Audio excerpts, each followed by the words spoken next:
तो वर्गीकरण और जैव विकास में हम लोग पढ़ेंगे। पहले सोचते हैं कि जैव विकास होता क्या है। विकास का मतलब क्या होता है? किसी चीज में क्या हो, परिवर्तन होगा तभी विकास होगा, कि वैसे को वैसे पड़ा रहे, परिवर्तन होगा। ठीक, विकास का मतलब क्या होता है? परिवर्तन होना चाहिए तभी विकास होगा, नहीं तो नहीं होगा। ठीक, जब उसमें क्या होगा, कुछ परिवर्तन, और परिवर्तन किसमें होगा? तो जो उसका पुराना सिस्टम था, ठीक, जो उसका पुराना पद्धति या सिस्टम था, उसमें क्या हो जाएगा, कुछ ना कुछ परिवर्तन। इसको उल्टा बना देते हैं, इधर से नीचे से ऊपर जा रहा है ना। तो विकास कब होता है अगर पूछा जाए तो? जो पुराना सिस्टम है उसमें क्या हो जाए, कुछ परिवर्तन हो जाए, तब हम उसको क्या बोलेंगे, विकास। ठीक, अब हम लोग पढ़ेंगे जैव विकास। तो जैव विकास का मतलब, जैसे मान लीजिए हम लोग जो है, अगर देखा जाए तो इतना तो पता होगा कि हम लोग के जो पूर्वज थे वो बानर थे, बंदर नहीं बल्कि क्या, बानर। बानर में कौन आएगा? Chimpanzee, gibbon, gorilla, orangutan. ठीक है ना? बस नहीं, कितनी वैरायटी है? 4। चिंपैंजी, गिब्बन, गौरिल्ला और ओरंगुटान। तो ये तो हो गया मनुष्य का विकास। इनसे जो है आज के डेट में हम लोग क्या, थोड़ा सा जीन्स टी शर्ट पहन के ऐसे ऐसे करते हैं, और शादी उदी में पता कैसे डांस, कौन कौन 45 डिग्री कोण बना के डांस करता है, 135 डिग्री कोण बना के डांस करता है ना? तो ऐसा सोचिए कि बंदर भी जो है, ठीक, इसका मतलब जो है बंदर लगभग हमारे जैसी प्रतिक्रिया कर सकता है। जैसे मान लीजिए आप जो क्रिकेट खेलते हैं ना, तो आप पकड़ सकते हैं, ठीक, तो आप देखेंगे बंदर जो होता है उसके सामने अगर आप कुछ फेंकेंगे ना तो वो भी पकड़ सकता है। तो पकड़ने की क्वालिटी अगर जो है बानर में है, तो हम कह सकते हैं कि वह हमारे जैसा काम कर सकता है, नहीं कर सकता है। इसका मतलब वो हमारे नजदीक है कि नहीं है? तो हमारा नजदीकी कौन है? बानर। बंदर नहीं बल्कि क्या, बानर। बंदर और बानर में जमीन आसमान का अंतर है। बंदर का मतलब क्या है? लाल वाला जो रेलवे स्टेशन पे पाया जाता है। और बानर का मतलब, बानर का मतलब क्या होता है? हमारे पूर्वज। हमारे पूर्वज। ठीक है, तो बानर जो होते हैं इसमें आएगा चिंपैंजी, गिब्बन, गौरिल्ला, ओरंगुटान। बैठ जाओ इधर। ठीक, तो इस आधार पे जो है हम कह सकते हैं कि बानर में क्या हुआ, परिवर्तन में नहीं हुआ ना। बानर जो है पुराने पद्धति के थे। बानर कैसे थे? पुराने पद्धति के। उनमें क्या हुआ, कुछ परिवर्तन हुआ। आज तक आप लोग क्या सोचते थे, बानर और बंदर एक है? नहीं, जब नहीं बताए थे उसके पहले वही समझते थे ना। तो कुछ परिवर्तन हुआ, तो फिर कौन लॉन्च हुआ मार्केट में? मानव लॉन्च हो गया, 4G चलाने लगा है। ठीक है ना? अब बानर को देखे आज तक 4G हेलो हाय करते हुए? ठीक, तो इस आधार पे जो है हम कह सकते हैं कि किसी भी जीव में कुछ परिवर्तन होगा। अब कुछ परिवर्तन मतलब ऐसा नहीं कि हमने जो है एक ठो जो है AC लगवा दिया उसके अगल बगल, वो परिवर्तन नहीं। उसके शरीर में तो कुछ परिवर्तन कहाँ पे होगा? तो शरीर में। बस नहीं, कोई दिक्कत? तो जब कुछ परिवर्तन होगा, पूर्ण रूप से परिवर्तन होगा, तब तो पूरा पूरा बदल जाएगा। और जब कुछ परिवर्तन होगा तो उसका अस्तित्व बना रहेगा कि मतलब बचा रहे, खत्म हो जाएगा। अस्तित्व का मतलब होता है पहचान। तो अगर कुछ परिवर्तन होगा तो उसका पहचान जो है बना रहेगा, खत्म हो जाएगा, बना रहेगा, है ना? जैसे हमारा शरीर जो है अगर देखा जाए तो बानर में और हमारे अंदर जो है लगभग 1% का अंतर है। कितना? 1% का। इसका मतलब इसमें जो है बानर के कुछ ना कुछ क्या है, कुछ परिवर्तन है, फिर भी जो है पहचान कुछ ना कुछ मौजूद है कि समाप्त हो गया है? पहचान मौजूद है। ठीक, बात सुन नहीं? अगर बात की जाए क्या क्या पहचान है, तो जैसे आप देखेंगे कि बानर के पास जो है पूंछ नहीं पाई जाती है। बानर के पास पूंछ नहीं पाई जाती है, बंदर के पास पाई जाती है ना। तो जो रेलवे स्टेशन पर घूमने वाला होता है लाल वाला, इसके पास पूंछ होता है। बानर जो हमारा पूर्वज, इसके पास पूंछ नहीं है। हमारा जो पूर्वज है उसके पास पूंछ नहीं है। आप लोग जाके गूगल पर सर्च कर लीजिएगा, फोटो देख लीजिएगा, उसका पूंछ नहीं मिलेगा आपको, चिंपैंजी वगैरह का। ठीक है ना। तो हम कह सकते हैं कि वो बानर है, लेकिन हमारे जैसा कुछ ना कुछ है। तो उसकी पहचान जो है मौजूद है ना हमारे अंदर, कि पूंछ नहीं है। इस आधार पे हम क्या कह सकते हैं कि जीव बानर में जो है कुछ परिवर्तन, शरीर में कुछ परिवर्तन हुआ, फिर कौन लॉन्च हुआ? मानव। ठीक। तो पुराना पद्धति में कुछ परिवर्तन होता है तो उसी को हम क्या कहते हैं? विकास कहते हैं। और ऐसे में जो है जो पुरानी पहचान होती है वो मौजूद रहेगी नहीं रहेगी। जैसे अगर हम देखें दांत का जो आकार है, तो ये वाला दांत देख रहे हैं आप लोग, जो नुकीला वाला बड़ा वाला है, ठीक ना।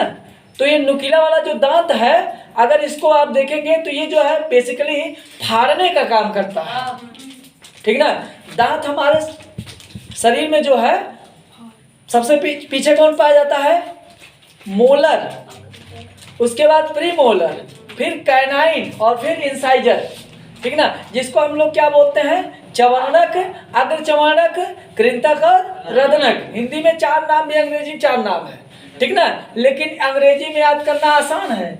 एक हो जाएगा पी और एक हो जाएगा पीएम, ठीक ना। एक हो जाएगा आई, एक हो जाएगा सी। ये पीछे से आगे आ रहा है, तो पी माने प्रीमोलर, ठीक ना। ये यम हो जाएगा यार, यम। यम का मतलब मोलर, पीएम का मतलब प्रीमोलर, आई का मतलब इंसाइजर, सी का मतलब कैनाइन, ठीक है ना।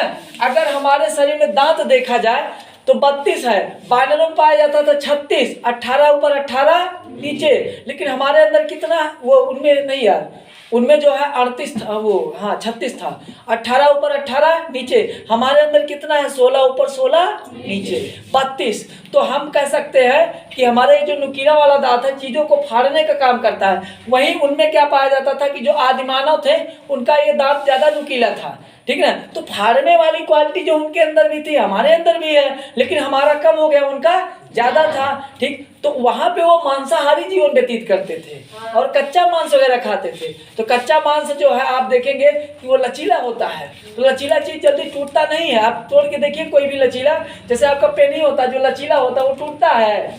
नहीं टूटता है। और जो कड़क होता है वो टूट जाता है। तो मांस लचीला था, तो वो जो है मांस को फाड़ने का काम किससे करते थे? दांत से करते थे। बात सुनने कोई दिक्कत? इतना छाप लीजिए।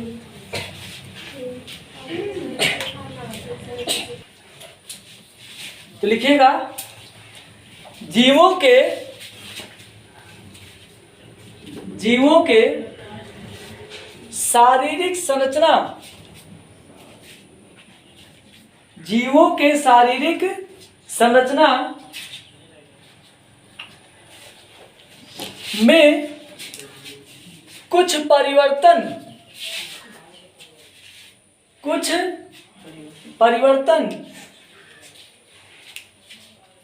होने से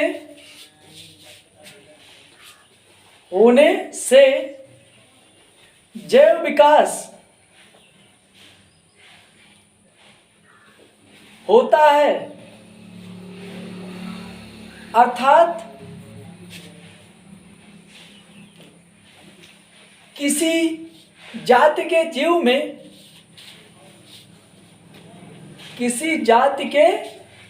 में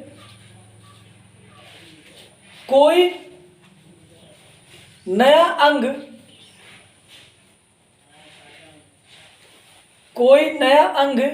विकसित होने से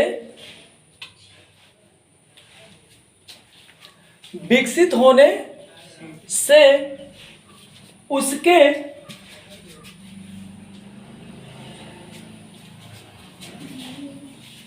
शरीर में उसके पूर्वजों से विभिन्नता आ जाती है।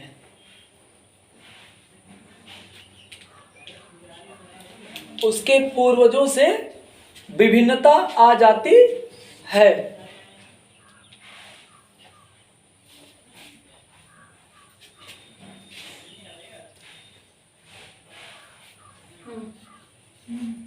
इस प्रकार पूर्वज क्या था? इस प्रकार पूर्वज को अलग वर्ग में पूर्वज को अलग वर्ग में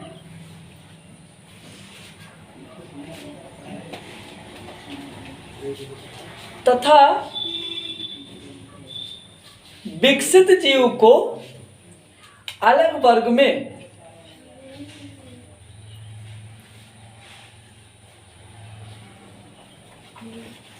रखा जाता है जिससे यह स्पष्ट होता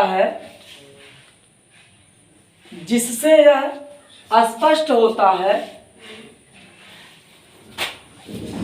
कि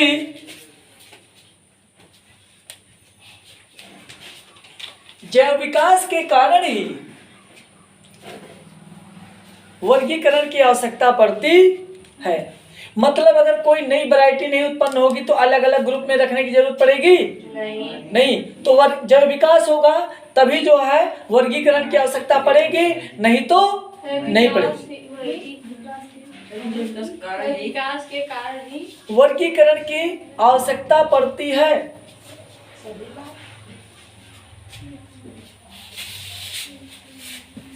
एक लाइन लास्ट लिखिएगा। वर्गीकरण के आधार पर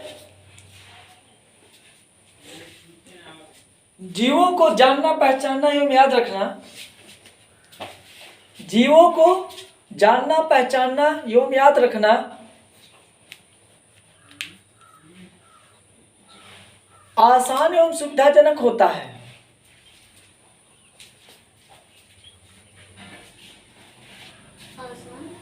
एवं सुविधाजनक होता है।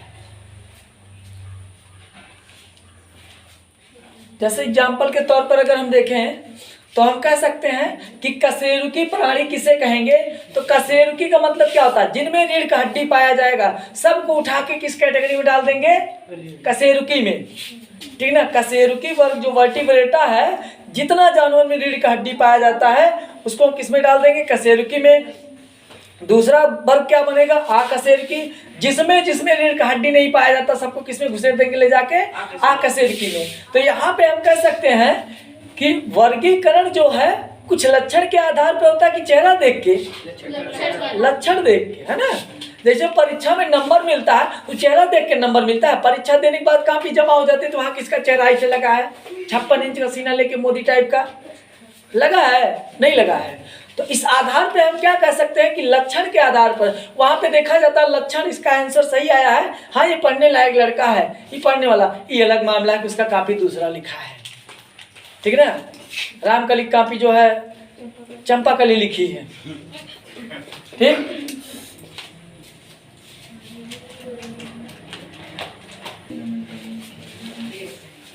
वर्गीकरण का जो पदानुक्रम है उसको पढ़ने के पहले हम लोग जान लेते हैं कि वर्गीकरण जो पहले किस आधार पे किया गया।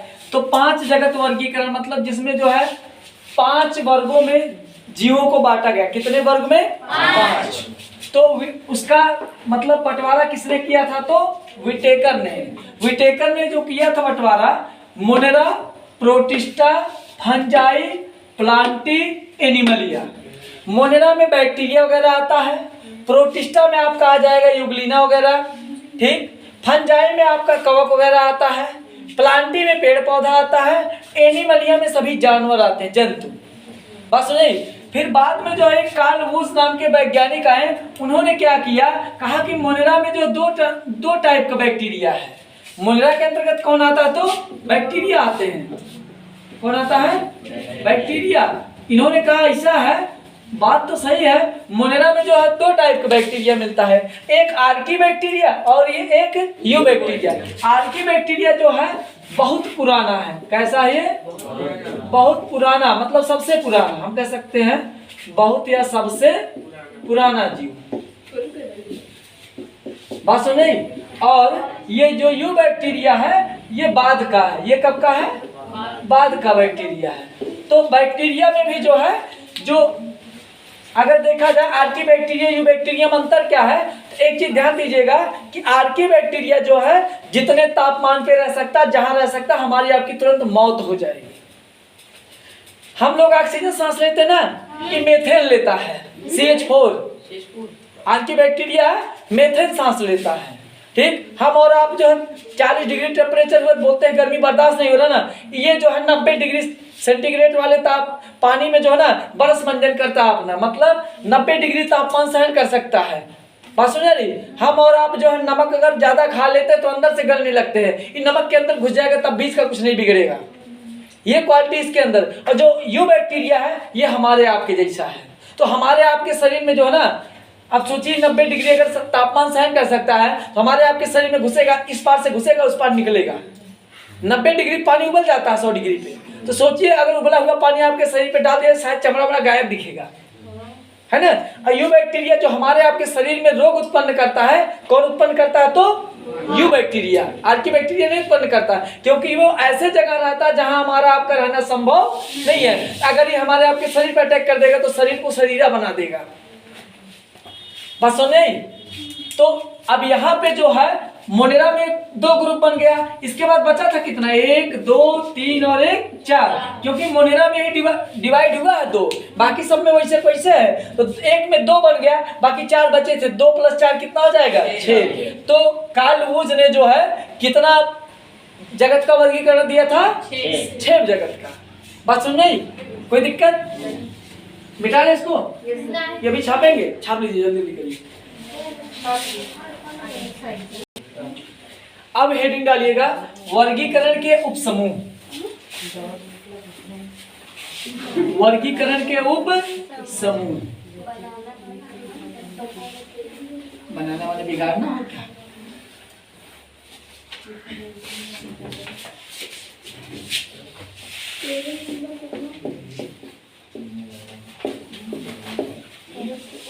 उपभाग लिखिए, उपसमूह है ना। वर्गीकरण के उपभाग या उपसमूह।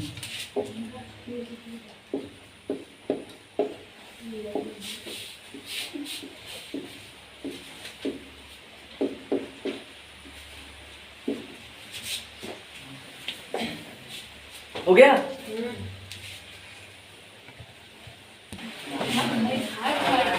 तो वर्गीकरण के उपसमूह का मतलब क्या होता है? उपभाग। जैसे मान लीजिए मोनेरा जो है एक वर्ग था, लेकिन उसके 2 उपवर्ग बने, क्या? आर्की बैक्टीरिया और यू बैक्टीरिया। तो वैसे जो है विभाग वर्गीकरण के लिए जो है ये देख रहे हैं, सबसे नीचे जाति आता है, फिर वंश आता है, फिर कुल आता है, फिर गण आता है, फिर वर्ग आता है, फिर संघ या भाग आता है, और फिर जगत आता है। टोटल कितने हैं? 1 2 3 4 5 6 7। तो वर्गीकरण का जो आधुनिक तरीका, उसमें कुल कितने भाग है? तो 7 भाग है। ठीक है ना। अब 7 भाग में एक चीज ध्यान दीजिएगा, यहाँ पे हम लोग लिखे हैं, एक तरफ संघ लिखे, दूसरी तरफ भाग लिखे ना। तो संघ जो है ये जंतुओं के लिए यूज होता है। किसके लिए? जंतुओं के लिए। और जो भाग होता है ये किसके लिए? पादप या पेड़ पौधों के लिए यूज होता है। मतलब अगर किसी पौधे का वर्गीकरण करेंगे तो वहां पे भाग लिखेंगे, अगर किसी जंतु का वर्गीकरण करेंगे तो वहां पे क्या लिखेंगे? संघ लिखेंगे। ठीक है ना। बात सुनिए। तो ये जो है नीचे से ऊपर की ओर बढ़ता क्रम इसका, नीचे से ऊपर की ओर। तभी आप देख रहे होंगे सारे के सारे जो एरो बने हुए हैं, तीर के निशान, वो नीचे से किधर की ओर जा रहे हैं? तो ऊपर की ओर जा रहे हैं। ठीक। अब ध्यान दीजिएगा, इसको हम याद कैसे रखें? ठीक। तो जगत है, फिर संघ है, सीरियल वाइज, आगे पीछे नहीं करना एक भी। जगत है, संघ है, वर्ग है, गण है, कुल है, ठीक है, वंश है, जाति है। अब जाति का मतलब मत सोचना जनरल ओबीसी SC ST ये सब नहीं है। यहाँ पर जाति का मतलब जैसे गाय एक जाति है, भैंस एक जाति है, कुत्ता एक जाति है। ठीक है ना। ये सब क्या आपस में एक जाति है। अभी मत सोचना हम फला कास्ट के हैं, वो वाला नहीं, जो सरकार बना दिया संविधान वाला, वो सब नहीं। ठीक, कि हम फला जाति के हैं तो ऐसे चलेंगे, वो ऐसे जाति का तो ऐसे चलेगा। ठीक है ना। बात सुन रहे? मोदी वाले स्टाइल में, मोदी देख रहे हैं जैसे बुढ़ापा आ रहा है वैसे तरह तरह का जो है वो नया नया वाला स्टाइल अपना रहे, नया नया कपड़ा पहने, कभी ऐसे हो रहे हैं। अरे हमको लगता है हम की कंफ्यूज हो गए, जब वो मरेंगे तब कौन से स्टाइल में मरेंगे? अरे बुढ़ापा में इतना फैशन सूट नहीं करता यार। हाँ तो देखिए यहाँ पे इसको याद करने का जो तरीका है, ध्यान दीजिएगा। जगत संग वे गोकुल वंश जाते, मतलब कोई जगत नाम का व्यक्ति है, उसके साथ वे माने बहुत सारे लोग हैं, जगत संग जगत के साथ वे गोकुल वंश जाते। गोकुल जो है कोई एक वंश है जहां पर क्या जाते हैं लोग, ठीक है ना। तो जगत का मतलब जगत हो जाएगा, संग का मतलब संग हो जाएगा, वर्ग का क्या हो जाएगा वे, गण, और कुल का मतलब क्या हो जाएगा गोकुल, ठीक है ना। वंश का वंश, जाति का जाते, ठीक। तो याद करने के लिए आप याद रखिएगा जगत संग वे गोकुल वंश जाते, ठीक ना। जगत संग वे गोकुल वंश जाते, ठीक ना। ऐसे याद रखेंगे तब याद रहेगा, नहीं तो याद नहीं रहेगा। बस हो जाए, कोई दिक्कत? ठीक, इसको छाप लिया पूरा, जिसका नहीं छपा छाप ले लिया।